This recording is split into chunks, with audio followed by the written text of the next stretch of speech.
2018 Nissan Kicks. It's actually a smart Juke replacement. Earlier today, my esteemed colleague Joel Stocksdale opined that the Nissan Kicks is a terrible Juke replacement.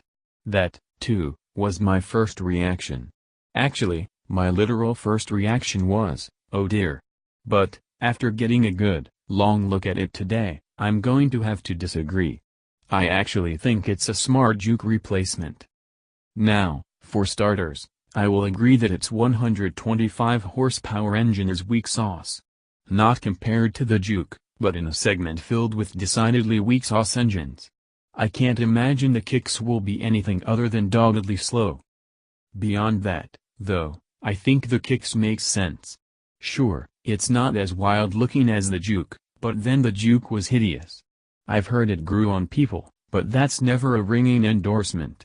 The Kicks is a bit derivative and me too, enough with the black roof already, but I think it's still youthful with enough interesting details, and that it'll be more widely accepted and therefore successful than the Juke.